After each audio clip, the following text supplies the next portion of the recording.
to Dorothy McElhaney Middle School. Today is September 30th, 2020. And here is ASB leader Alex with the Pledge of Allegiance. Hi, Colts! It's Alex again, and as you know, it's time for the Pledge of Allegiance. So everyone, please stand, hats off, and put your right hand over your heart. Ready? Begin. I pledge allegiance to the flag of the United States of America and to the republic for which it stands, one nation, under God, indivisible, for liberty and justice for all. Bye, Colts. Have an awesome day. Today we don't have any birthdays, but it is College Gear Day and Wellness Wednesday. And now here's Mr. Williams with news from the campfire.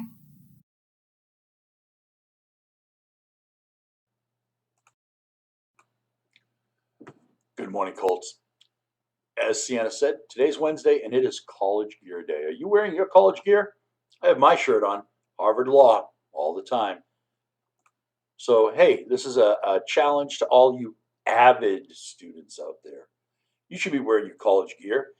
Avid is all about getting you ready for college. So I'm throwing this challenge out there for you. Let me see you wearing your college gear. Have your Avid teacher take a picture of your class, or you just send me one. I want to see you guys. I want to be able to give you guys a lot of props for everything that you guys are doing. And one of them is making sure that you are ready and you are on the path to college. So we have Wellness Wednesday today. We're going to show that video clip for Mrs. Dew in just a moment. Before we do, want to wish everybody on campus a happy unbirthday. It's another day where we don't even have one student with a birthday. So happy unbirthday to everybody. Virtual clubs are coming. We have coding that has just been added, and we are excited for that. So if you're interested in learning more about computers and coding, this is going to be for you. Tuesday, virtual club rush begins. In Friday's Bunkhouse report, you'll learn how that happens. I'm hearing more and more that students are putting their cameras on in class. Awesome. Great job. The more cameras on, the better the class can be for you and your teacher. So please, think about turning your camera on if you haven't done that yet. Yesterday, I talked about dress code. It's still extremely important. But there's one other thing I want to talk about as part of your virtual environment. It's something that you may not know is virtual etiquette. You sitting there eating your breakfast or eating food, lunch, whatever it is, during class time. That is not acceptable, unless, of course, your teacher said it's okay, right? You know, having a drink of water during that time, that's okay. But sitting there and eating food in front of the camera, not so much, okay? So just keep that in mind. Leading the way, I hope everybody enjoyed yesterday getting your ice cream sandwich from Cold Stone. We're so excited that they are partnering with us. And next week, we have 3 fundraisers at Cold Stone. It is grade level wars at Cold Stone. Next Tuesday, the 6th, that's for 6th graders.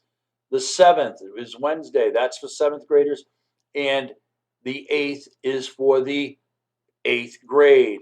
And we are going to do a grade level competition to see participation at Cold Stone. So we're excited. You'll find out more about that on Monday.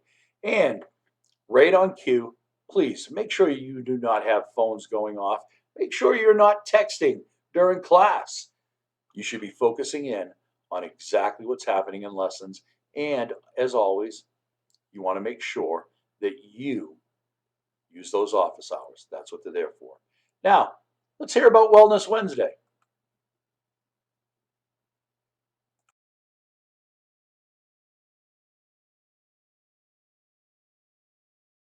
Colts, welcome back to Wellness Wednesday. This week's topic is growth mindset. A fixed mindset is when people believe that their basic qualities, like their intelligence or talent, are fixed traits and cannot be developed further. They believe that talent alone creates success without any real effort. In a growth mindset, people believe that their most basic abilities can be developed through dedication and hard work, and that brains and talent are just really the starting point. This growth mindset view creates a love of learning. After watching this short video about developing a growth mindset, please go to the DMMS Canvas Counseling tile on your Canvas page and click on SEL Lessons at the bottom of the page. Then click on the link for Week 7 Growth Mindset.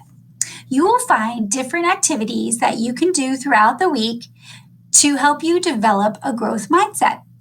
If you have any questions or need any support, please don't hesitate to reach out to your school counselor. Have a great day, Colts, and I'll see you next week.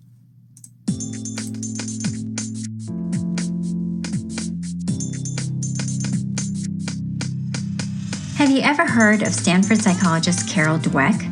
Her research on the idea of mindset suggests that there is every reason to believe that we can be great, maybe even the best, at anything with dedicated practice.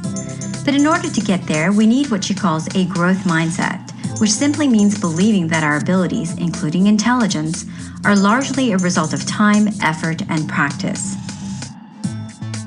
A growth mindset stands in contrast to a fixed mindset, which limits us by making us believe that we are either born with certain abilities or not. For example, our fixed mindsets might tell us that we're an English person, but not a math person. Sound familiar? Having the right mindset is important because it affects behaviors which greatly influence whether or not you will succeed at something.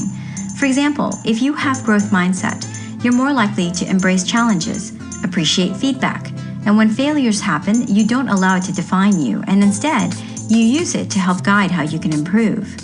Those who have a fixed mindset, on the other hand, shy away from challenges, don't implement feedback, and in fact often feel defensive about the criticism. And when failures happen, it's devastating and feels like an attack on one's worth. You can see that there is a self-fulfilling prophecy here. If you believe that your abilities can improve, you'll engage in behaviors which make it so. If you believe your abilities are more or less immutable, you don't try to improve, and so you don't. If you recognize yourself as having a fixed mindset about things, well, you can change that. Practice having a growth mindset, and the sky's the limit.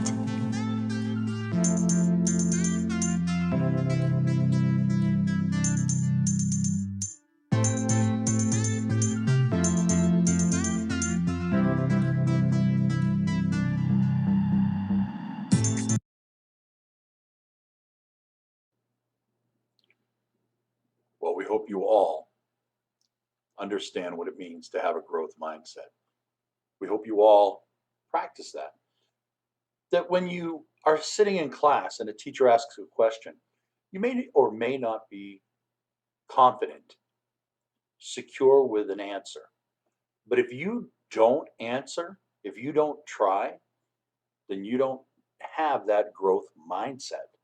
It's okay to give an answer and it not be the right one, because that's going to put you on the path to understanding how to get there. Maybe it's a math problem and you just don't understand that order of operations. Maybe you have them mixed up a little bit. So this is your challenge, Colts. Have a growth mindset. Answer those questions and learn something. Remember to have a little peace, have a little grace. And at the end of this video, we're going to give you a sneak peek at the Leading the Way Renaissance Special Edition of the Bunkhouse Report. We're going to go back to Sienna with the rest of the story. And this is Sienna Sully reminding you to have a great day leading the way. Hi, this is Mrs. Hanlon. I wanted to tell you about Zaria today from my 4th period dance class. I nominated Zaria for leading the way for many reasons. The first of which is she's always on time to dance class and has her camera turned on. Good job, Zaria.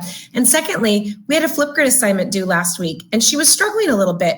And instead of just giving up, she made office hours. She came to those office hours and she worked with me very diligently over a few days to get the problem solved and got her Flipgrid turned in. And she did an excellent job. Great job, Zaria. You really are a great example of a Colt leading the way. Hi, Sundus. I'm Miss Wood, your school counselor, and I'm nominating you for leading the way. We have met via email, but not in person yet. And I'd just like you to know how impressed I am with the way that you transitioned to DMMS, not only from another school, but from another country as well. You advocated for yourself and your education in a very mature and respectful manner. I can already sense your leadership potential. I think DMMS is lucky to have you. Hello, I'm nominating Eric Aguilar. Eric, you are doing a great job this year, and I'm very impressed with how hard you're working in all your classes. You're showing all your peers what it is like to be an excellent leader. Keep up the good work. I'm very proud of you.